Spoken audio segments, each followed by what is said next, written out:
Hey guys, so I've got big news. We just hit 3,000 watch hours on YouTube. Bo, bo, bo, bo, bo. Which is amazing. Just in line because today's episode is about the big M. No, not motherhood, actual monetization.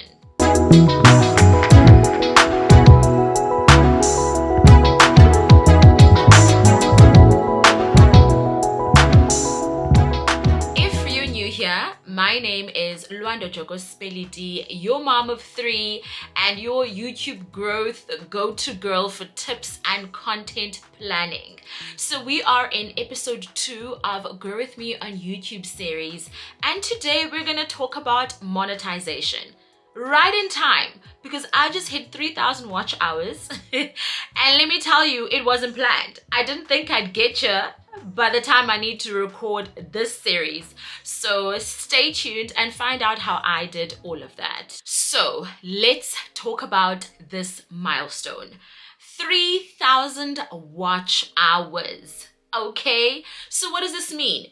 In order to get monetized on YouTube, you need 1,000 subscribers and 4,000 watch hours. So since I have 3,000 watch hours, that means I am 75% closer to my goal and closer to that big M. But the great thing about the YouTube Partner Program is that they've made it a little bit easier to introduce us to monetization to YouTube. So once you hit the 3,000, you're not really monetized, but you have access or early access to monetization benefits. This means that people can send you stickers, which are worth shmoney. You can link your shopping links and people can buy directly from the links from your profile. And you can have memberships. This means that people can pay a monthly fee to get exclusive content that not just everyone gets. So sort of like a VIP club. So that's what 3,000 watch hours means. And it's exciting. I'm 1,000 away from monetization. And of course, I didn't get here because I decided to do videos on YouTube about YouTube growth. I got here because there is planning and there's a lot more thought process behind getting those watch hours on YouTube. When I started my YouTube channel properly, I was a glowing pregnant mom with my 3rd child. Content was flowing, growth was going steady, monetization looked like it was something that was close to me to touch, and then life happened. I gave birth, life became busy, I just forgot about content creation, and my watch hours started declining like cake in a house full of toddlers. Poof. That dream, that final boss, gone, Gesan. And I had to start from all over again. So this is why the series was started. We are rebuilding together towards monetization, towards rebuilding those watch hours. And I thought it would be really fun to do it in real time with real results and real life problems, okay? Because as much as content creation can look like so much fun, people are winning, it's not always that easy. And that's why I'm here. What I didn't know and what I want you to know is that watch hours actually expire. So if you have 3,999 watch hours spread over 13 months, well, it doesn't count. You're not monetized. So if, for example, one video gets you 1,000 watch hours, right? And 12 months go by after that video was posted, you lose those 1,000 watch hours that you received from that video. That was the first gut punch. The videos that got me the most views and got me the most watch hours expired. And so the decline in watch hours started rapidly. It was so disheartening. Honestly, I was just like, do you know what? I'm over this. YouTube ain't for me, it's for its own people. But instead of giving up, because here we don't give up, we never quit, we keep going, I pivoted. I said, all right, I've lost those watch hours, I've lost those videos per se. So let me pivot and turn things around and do things that I actually enjoy, that actually got my channel growing in the first place, which is what I'm doing right now. Sit downs and educating, but in a completely different niche this time. Then once you hit your 4,000 watch hours and your 1,000 subscribers, then you are asked to join the YouTube Partners Program. It's not that easy. There's a whole layer of it. Different things that you must supply, a letter that you must receive, and codes. But we'll do all of that once we get there, all right? And then just because you monetized doesn't mean instant money. You need to create content that is worth monetization. If people are not staying on your video for longer than 30 seconds, well, child, your watch hours mean nothing. They mean nothing. It's for vibes. Because once you monetized and you need people to watch those ads in order for you to get revenue, if they're not even getting to the part of the ad, then what's the purpose? Also, when it comes to monetization, there are a couple of different things or different codes that you should know about and how it affects how you make your bank. So there is something called CPM, cost per 1,000 views.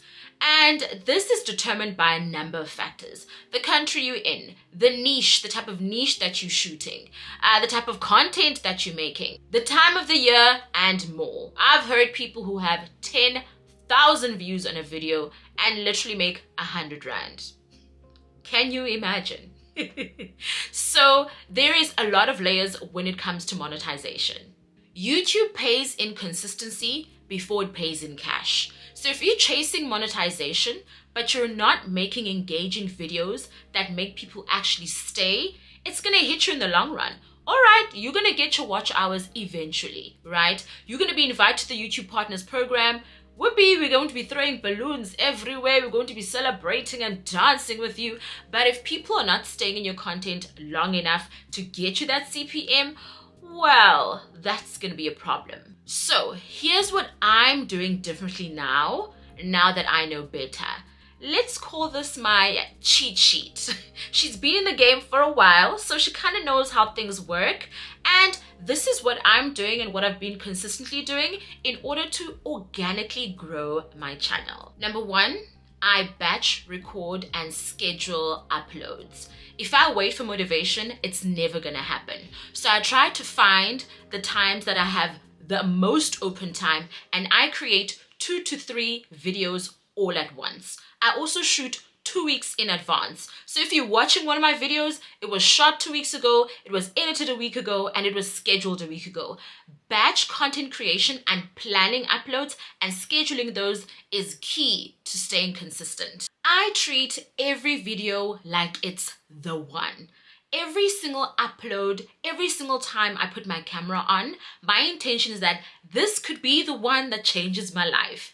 And by having that sort of mindset, it means that I'm putting my best foot forward and I'm giving you the best of me. Listen, we're human. There are days you're going to be tired. There are days you don't want to look at yourself and your face is looking a bit funny. It's fine.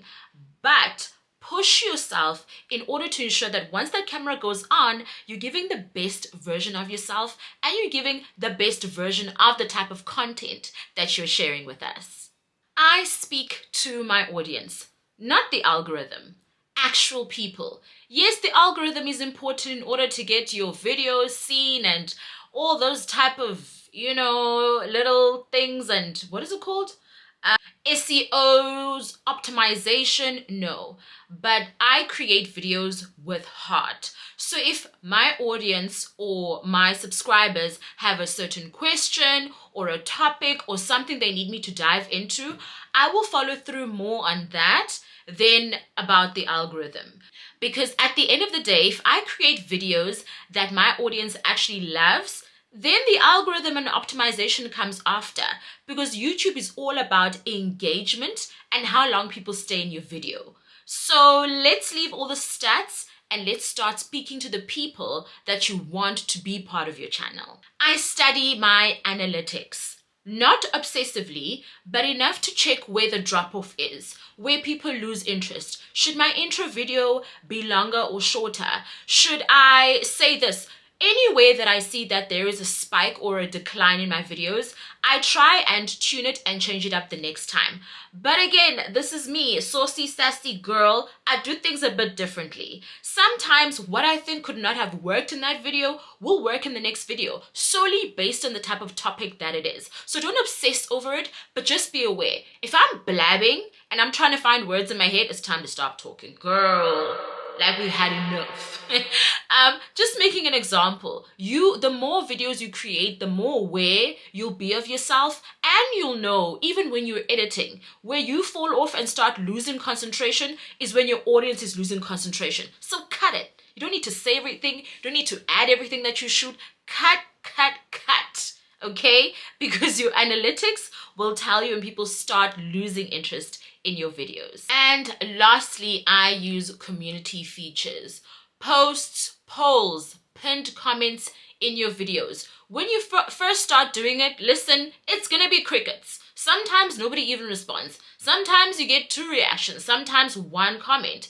But the more momentum you build and you make people feel like you want to hear them, you want to bring them in, you want to feature them, then you create that community and that engagement. Just keep the people that actually support you more involved. Don't have to bring in any personal business or hang your dirty laundry on the streets, but just make them feel like they're your friend and they know what's going on at all times, especially when you're going to be late or when you're not going to be able to post on a certain week. So if you're sitting here and you're thinking, I'm tired, I've tried, is this even for me?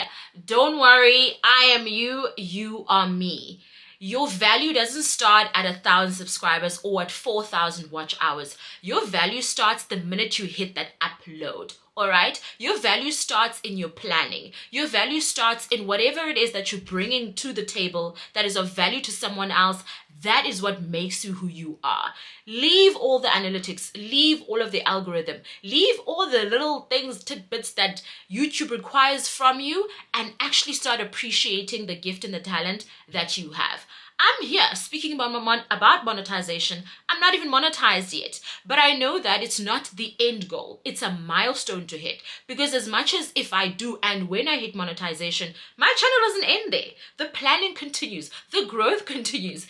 And as much as not being monetized is the problem right now, once I'm monetized, there's going to be another problem, which is going to be retaining the watch hours, retaining what is required in order for me to stay in the YouTube program. So it's all about choosing the type of problem that you want to solve. So don't be disheartened. Please use this as motivation and keep on pushing and keep on posting. So sis, don't give up. Adjust, upload, aim, keep it going.